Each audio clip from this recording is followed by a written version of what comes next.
Et l'invité de France Info ce matin jusqu'à 9h, c'est la présidente du Rassemblement National. La première question, Renaud Dely. Bonjour Marine Le Pen. Bonjour. Alors l'Assemblée nationale a adopté hier en première lecture une loi dite anti-casseurs, une loi qui renforce l'arsenal répressif contre les casseurs, notamment ceux qui harcèlent les forces de l'ordre depuis 2 mois. Vous avez voté contre ce texte? Oui, bien entendu. Pourquoi ? Parce que c'est un texte qui attente à nos grandes libertés individuelles. Si vous voulez, il faut quand même rappeler un peu ce qu'est notre état de droit et l'édifice juridique sur lequel est fondée notre démocratie. Les Français ont des grandes libertés. Et lorsqu'ils abusent de cette liberté, il y a des magistrats qui viennent les sanctionner. Et cette sanction, elle intervient a posteriori. Aujourd'hui, on s'aperçoit qu'avec cette loi, le préfet peut interdire à des personnes, sur des fondements qui sont des fondements extrêmement vagues, de manifester, c'est-à-dire attenter à une grande liberté individuelle. Je pense que c'est un texte éminemment dangereux et c'est en raison de cet article 2 que nous avons voté contre cette loi qui, évidemment, on le voit bien, avec cette modification essentielle, n'est pas tant une loi anti-casseurs qu'une loi en fait anti-gilets jaunes, ce qui est véritablement problématique. Mais les syndicats de policiers, Marine Le Pen, réclamaient l'alourdissement de l'arsenal répressif contre les casseurs. Est-ce que vous n'êtes pas en porte-à-faux ? On ne doit pas rencontrer les mêmes, parce que moi, les policiers que j'ai rencontrés, ils se sont surtout plaints que l'ensemble des textes législatifs qui existent déjà et qui permettent de lutter contre les casseurs, en réalité, ne soient quasiment jamais utilisés. On le voit d'ailleurs par le passé, on a eu souvent à regretter que les casseurs, et notamment ces Black Blocs, qui sont en fait des casseurs professionnels, ne fassent pas l'objet d'abord de dissolution, parce que ce sont des groupements qui agissent par la violence et qui revendiquent d'ailleurs cette violence, et semblent pouvoir, alors même que les services de renseignement les connaissent tous quasiment personnellement, semblent pouvoir œuvrer en toute impunité. Vous voulez dire que le pouvoir est complice des casseurs ? Complices, je sais pas, j'irai pas jusqu'à dire complices, mais disons que je pense qu'ils sont utilisés, on les laisse faire en réalité pour tenter de décrédibiliser des manifestations. Mais je vais vous dire, pour être tout à fait honnête, il n'y a pas que ce gouvernement qui a fait ça. Souvenez-vous, Monsieur Buisson, d'ailleurs, l'avait révélé dans son livre. Patrick Buisson. Il avait révélé, Patrick Buisson, que Nicolas Sarkozy, lui aussi, avait laissé les casseurs détruire et susciter des images extrêmement anxiogènes pour décrédibiliser à l'époque, je ne sais plus quel mouvement social. Marine Le Pen, il y a un homme qui s'est levé ces derniers jours dans l'hémicycle pour critiquer cette loi anti-casseurs, un homme qu'on n'attendait pas forcément d'ailleurs dans ce rôle-là, c'est le député centriste Charles de Courson, je vous propose de l'écouter. Mais où sommes-nous, mes chers collègues ? Mais c'est la dérive complète. On se croit revenu sous le régime de Vichy. Mais oui, mes chers collègues, par votre attitude, vous êtes présumé être résistant, donc on vous entaule. Voilà, par l'autorité administrative. Mais où sommes-nous ? Mais réveillez-vous, mes chers collègues. Vous diriez la même chose, cette loi c'est Vichy ? Bon, disons que Monsieur de Courson a une certaine expérience familiale de la résistance contre des lois qui peuvent attenter encore une fois à nos grandes libertés publiques. Donc c'est pour cette raison que peut-être sa voix a porté plus que celle d'autres députés. Mais nous avons été nombreux, encore une fois, à refuser de voter cette loi. Moi, ce qui m'étonne, c'est que les Républicains l'aient votée dès demain, alors même que le texte initial de M. Retailleau a été très profondément modifié. Mais dans ce texte, il y a d'autres mesures. Il y a par exemple l'instauration du principe casseur-payeur, de façon à ce que l'État puisse engager des poursuites plus rapidement pour que les commerçants, par exemple, soient indemnisés. Mais dites-moi pourquoi c'est pas fait depuis des années, ça ? Mais justement, parce que cette disposition facilite et accélère ces procédures. Mais écoutez, en droit pénal français, je suis désolé, on est responsable de ces actes et on doit payer les conséquences des préjudices qu'on suscite. D'ailleurs, je m'étonne. Vous avez voté contre. Je vais vous dire très honnêtement, non mais d'accord, mais ça existe déjà. Si vous voulez, toute une partie de la loi, il y a des dispositions qui existent déjà et qui ne sont pas utilisées. Moi, je vais vous donner un exemple.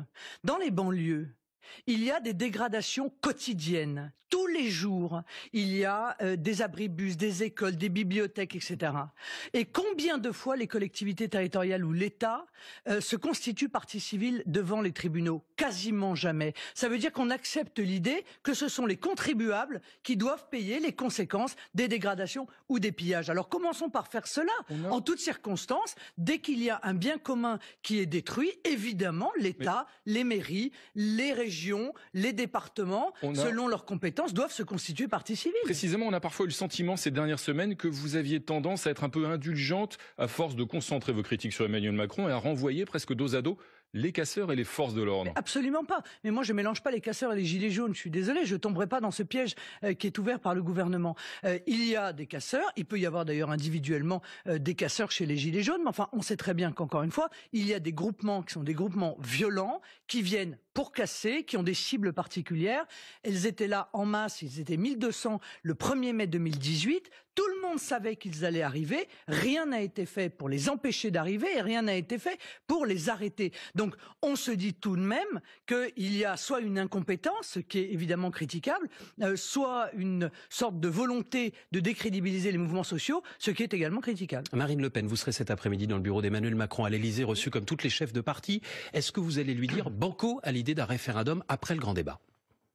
Moi, je suis d'accord avec l'idée du référendum, mais qu'on ne nous dise pas que c'est la conséquence du grand débat, parce que ça n'est pas vrai. La réalité, c'est que ce référendum, il a été envisagé dès avant même la mise en œuvre de ce grand débat, et j'ai presque envie de vous dire que on connaît quasiment déjà les questions qui vont être posées. Donc, ce que je suis très évidemment un grand défenseur du référendum, mais je ne veux pas que ce référendum soit en réalité une manœuvre, parce que je suis attaché à nos institutions, et ces institutions, elles ne peuvent pas servir à gagner du temps ou à tenter de mettre en œuvre une forme, malhonnête d'approbation de la politique d'Emmanuel Macron. Quelles questions sont posées aux Français ? Vous avez compris que quelles questions allaient être posées ? Il y aura une question sur le nombre de parlementaires, il y aura une question sur une part de proportionnelle, il y aura... La proportionnelle, vous êtes pour, par exemple ? Oui, mais je suis pour une proportionnelle intégrale. Même si, d'ailleurs, on l'a sorti d'une prime à la liste arrivée en tête. Parce que s'il s'agit d'accorder quelques miettes, c'est-à-dire 15% ou 20%, en réalité, on ne répondra pas à la crise de représentativité qui est un des fondements de la crise des Gilets jaunes. Je m'entends. Je voudrais expliquer ça à ceux qui nous écoutent. En Marche a l'impression, a le sentiment d'être majoritaire dans le pays. Et donc, il vote toute une série de lois. Il l'a été dans les urnes. Oui, non, il l'est en raison du mode de scrutin. Et ils sont majoritaires à l'Assemblée en raison du mode de scrutin. Voilà. La présidentielle, il y aura toujours 2 candidats en finale, sauf si vous voulez mettre de la proportionnelle à la présidentielle. Oui, mais les législatives, si elles étaient à la proportionnelle, eh bien, il y aurait peut-être 80 députés de M. Mélenchon. Oui, il y aurait peut-être Marine Le Pen. 150 députés. Et donc, il y aurait peut-être Marine Le Pen, une France ingouvernable, comme on l'a vu pendant des mois et des mois chez nos amis italiens notamment. Mais ça n'est pas vrai. Parce que si on met une prime à la liste arrivée en tête, on règle le problème. Mais en revanche, il y aura des vrais débats.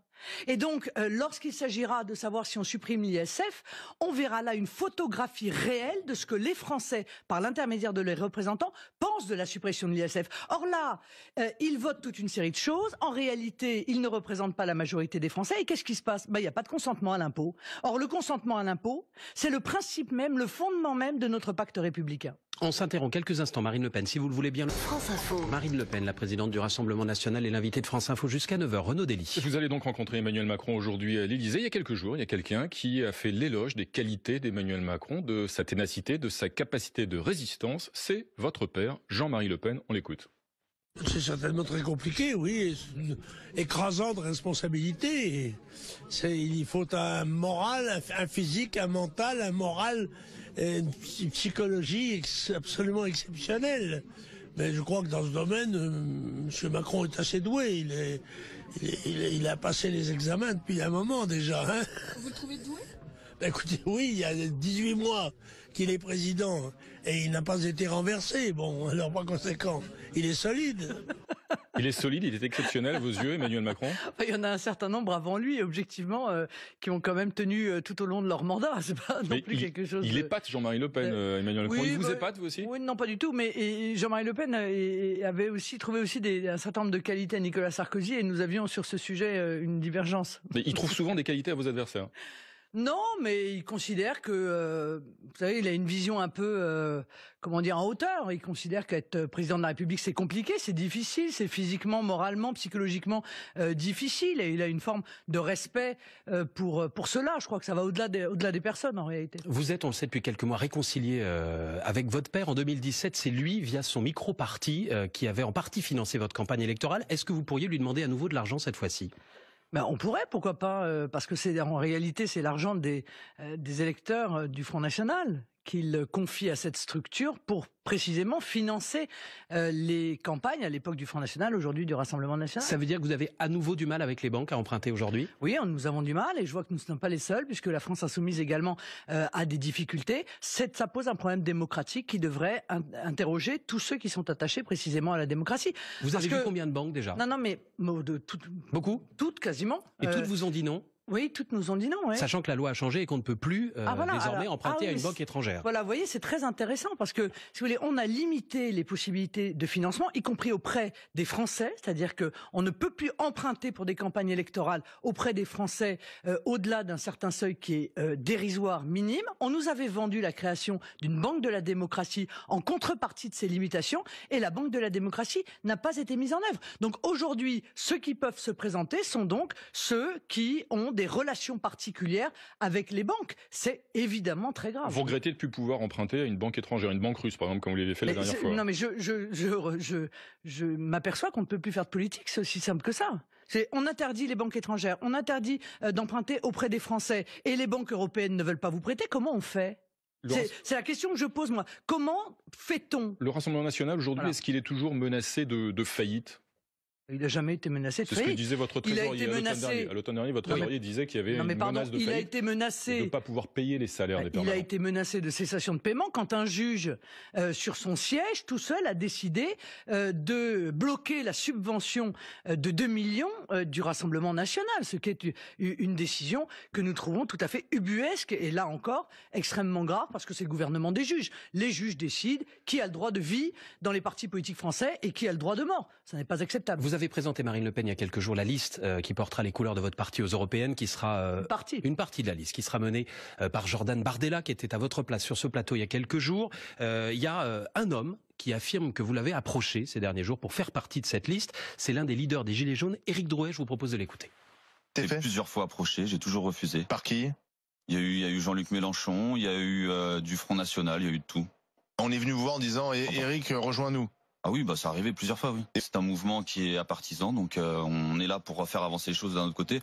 On n'est pas là pour mettre une politique plus qu'une autre en avant. Alors, pour être précis, on nous a juré du côté de la France insoumise que c'était faux, que les propos d'Éric Drouet étaient faux. Est-ce que vous l'avez contacté? Je n'ai jamais fait approcher Éric Drouet. Je ne l'ai jamais approché moi-même et je ne l'ai jamais fait approcher. Maintenant, si vous voulez, est-ce qu'il y a un cadre, un responsable, un élu du Rassemblement national qui lui aurait parlé? J'en sais rien, mais je peux vous dire que moi, je n'ai jamais donné. Il a un peu inventé cette approche. Je n'ai jamais donné cette consigne-là. Il n'y a pas de mandat pour l'approcher pour en faire un candidat. Pas, en aucun cas. Mais d'ailleurs, dès le départ, j'ai été d'ailleurs, en ce qui me concerne, extrêmement clair. Pourquoi il dit ça alors? Mais je ne sais pas pourquoi il dit ça. Je n'en sais rien, moi. Qu'est-ce qui vous inspire, Éric Drouet? Écoutez, c'est un gilet jaune parmi tant d'autres. Je crois que c'est comme ça d'ailleurs qu'il souhaite être vu. On en a fait un leader, on en a fait un chef des gilets jaunes, mais je crois que les gilets jaunes ne souhaitent pas de chef en réalité. Est-ce qu'il vous fascine, comme l'a dit Non, il ne me fascine pas. Non, il ne me fascine pas.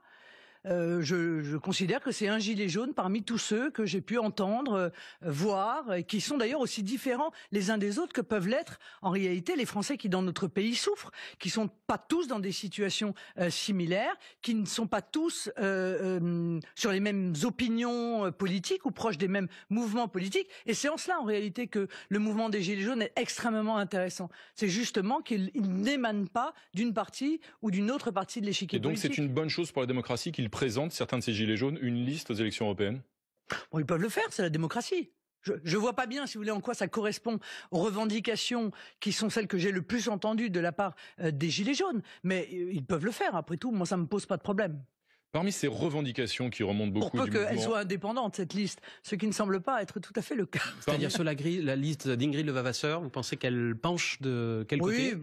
Bon, c'est-à-dire que quand je vois Bernard Tapie émerger, j'ai toujours de fortes inquiétudes sur les arrière-pensées qui ont justifié ce rapprochement. Vous pensez que c'est une fausse liste Tapie qui dit pas son nom? J'en sais rien, mais en tout cas, certains gilets jaunes le redoutent et même le pensent. Parmi ces revendications qui remontent du mouvement des Gilets jaunes que vous évoquiez à l'instant, il y a tout un tas de revendications en matière de justice fiscale. C'est une attente forte exprimée par ce mouvement. Le gouvernement, précisément, envisage, par la voix de Gérald Darmanin, de s'en prendre un certain nombre de niches fiscales, des niches fiscales qui coûtent à l'État pour près de 14 milliards d'euros et qui sont perçues pour la moitié d'entre elles, par 9% des foyers les plus aisés. Est-ce que vous êtes favorable à la mise sous condition de ressources de ces niches fiscales qui profitent aux privilégiés? Mais c'est quand même incroyable. Encore une fois, ce mouvement des Gilets jaunes, il est né d'un ras-le-bol fiscal, c'est-à-dire de centaines de milliers, de millions de gens qui viennent dire on n'en peut plus, on est taxé de tous les côtés. Or, quelle est la réponse aujourd'hui qui émerge de la part du gouvernement? Là, l'aggravation des droits de succession, la taxation de la plus-value. Pour les plus riches. Non, la taxation de la plus-value de la résidence principale, la suppression des allocations familiales pour les plus aisés, mais enfin, encore faut-il être d'accord sur les plus aisés, parce que les plus aisés, dans l'esprit du gouvernement, quand ils sont retraités, c'est 2 000 € par mois, excusez-moi. Qui a mis sur la table la suppression des allocs? Et les niches, Madame Buzyn. Madame Buzyn? Madame Buzyn, dans un grand débat, elle a dit oui, on réfléchit à ça, c'est intéressant. Et la suppression des niches fiscales. Donc disons clairement aux gens qui nous écoutent, pour les la suppression des niches fiscales, la mise sous condition de ressources, Marine Le Pen, la suppression des niches fiscales, c'est une augmentation des impôts. Y compris s'il s'agit de millionnaires qui ne payent pas d'impôts grâce à des mécanismes. On peut envisager de supprimer des niches fiscales si on baisse massivement les impôts. Mais on peut pas laisser les impôts tels quels et supprimer les niches fiscales. Vous trouvez, Marine Le Pen, que les Français les plus aisés payent trop d'impôts aujourd'hui? Non, ce sont les classes moyennes qui payent beaucoup trop d'impôts. Est-ce que les plus riches payent trop d'impôts ou pas? Mais non, ce sont les classes moyennes. Il n'y aurait pas de scandale mais bien sûr que non, puisque Emmanuel Macron a supprimé l'ISF précisément pour faire baisser leurs impositions. Pourquoi le fait de plafonner sous condition de ressources, notamment, vous choque à ce point-là? Mais parce que s'il s'agit encore une fois des Français les plus riches. Mais c'est qui les Français les plus riches? On va se mettre d'accord, c'est qui les Français les plus riches? C'est les 1%? C'est les classes moyennes supérieures? C'est les classes moyennes tout court? C'est les classes moyennes inférieures? Parce que pour l'instant, la politique d'Emmanuel Macron, elle a touché les classes moyennes et les classes moyennes inférieures. Elle est là la réalité. Alors on va supprimer les niches fiscales. Donc on va supprimer par exemple la niche pour les employés de maison. Non, il n'en est pas question. La piste. Alors celle-là non. On va supprimer les niches par exemple pour aider à subventionner l'économie de nos outre-mer. Non, celle-là non plus. Alors, lesquelles? Parce que en réalité, la niche fiscale, c'est un outil politique. Vous comprenez? On veut que les Français investissent plutôt dans tel produit que dans tel autre. On met en œuvre une niche fiscale. On veut, par exemple, financer la transition écologique ou pousser à la transition écologique. On met en place une niche fiscale pour l'isolation. Est-ce qu'il faut aider un millionnaire à changer ses fenêtres, Marine Le Pen? Est-ce qu'il faut aider un millionnaire à changer ses fenêtres? Est-ce qu'il a vraiment besoin du crédit d'impôt? Mais à ce moment-là, on va mettre tout sous condition de ressources, y compris les allocations familiales. Que j'ai eu le temps de vous poser la question parce qu'on est très en retard, pardonnez-moi. 8h52, on poursuit cet entretien dans une minute. Marine Le Pen, la présidente du Rassemblement National, est notre invitée pour quelques minutes encore. Renaud Dely. Vous évoquiez à l'instant les mesures fiscales préconisées par Emmanuel Macron. Vous interrogiez Marine Le Pen sur qu'est-ce qu'est un riche. Précisément, dans votre programme, vous voulez permettre à un parent de transmettre à un de ses enfants, sans aucune taxation, 100 000 € tous les 5 ans. Aujourd'hui, c'est tous les 15 ans. Ça, c'est une mesure pour les privilégiés. Il n'y a pas beaucoup de Français qui peuvent transmettre tous les 5 ans 100 000 € à leur enfant. Il y a beaucoup de Français qui ont un patrimoine et qui souhaitent, par l'intermédiaire de SCI, transférer à leurs enfants, pas seulement à leur enfant unique d'ailleurs, car il y a aussi des Français qui ont plusieurs enfants, transférer le patrimoine familial à l'ensemble de leurs enfants. 100 000 € tous les 5 ans. Je pense que c'est une mesure de solidarité intergénérationnelle, dans un moment où les Français sont de plus en plus en difficulté, dans un moment aussi, permettez-moi de vous le dire, où l'espérance de vie est de plus en plus longue et où donc des Français qui sont en situation de construire leur vie ont peut-être besoin de pouvoir bénéficier de ce patrimoine. Oui, je pense que c'est une mesure de saine administration et de saine transmission, car un des éléments essentiels du programme présidentiel, c'était la transmission, qui est un élément important de notre projet. Marine Le Pen, l'Europe devrait aujourd'hui mettre son veto au projet de fusion entre les deux géants français et allemands, Alstom et Siemens, qui voulaient se marier pour créer une sorte d'Airbus du rail. Quelle est votre réaction? Je suis ravi. Je suis ravi et outré de voir. Vous êtes ravi que le mariage n'ait pas lieu? Mais ravi que le mariage n'ait pas lieu. C'était pas d'ailleurs un mariage, objectivement. C'était un don que nous faisions à Siemens de Alstom, qui est une très grande industrie. C'était un véritable scandale. Ils ont d'ailleurs, Alstom a d'ailleurs, je crois, 8 ans de carnet de commandes, 40 milliards de carnet de commandes. On va s'en sortir extrêmement bien. Et moi, je pose la question, pourquoi nos dirigeants passent leur vie à brader les champions industriels français? Pourquoi? C'est maintenant systématique. On l'a fait avec la branche énergie d'Alstom, on l'a fait avec Alcatel-Lucent, on l'a fait avec Technip, on l'a fait avec l'aéroport de Toulouse, on s'apprête à le faire avec les aéroports de Paris. Stop. Vous pensez pas que les Chinois sont en train d'ouvrir le champagne en ce moment? Mais écoutez, ridicule. Avant que les Chinois vendent des trains en Europe, honnêtement, il y aura de l'eau qui aura coulé sous les ponts. Stop avec ce genre de mensonges qui visent en réalité à dépecer et donc à exproprier en quelque sorte les Français de leur propre patrimoine. Parce que tout ça, ça appartient pas à M. Macron. Il faut quand même qu'il se le dise à un moment donné. Et pas plus que ça n'appartenait hier à M. Sarkozy ou à M. Chirac. Tout ça, ça appartient en réalité aux Français. Or, on ne cesse de départir les Français de leur propre possession, de ce qu'ils ont construit, eux, leurs parents, leurs grands-parents, leurs aïeux, et tout cela au détriment, évidemment, de notre indépendance, de notre puissance et de notre souveraineté. Donc, Marine Le Pen, vous dites bravo à l'Europe qui met son veto. Vous dites aussi désormais... Pour une fois, oui. C'est pas souvent, vous dites désormais bravo à l'euro aussi, puisque vous voulez le garder, l'euro. Non, je dis pas du tout bravo à l'euro. Je considère que l'euro est un véritable drame pour notre économie. Je suis pas la seule.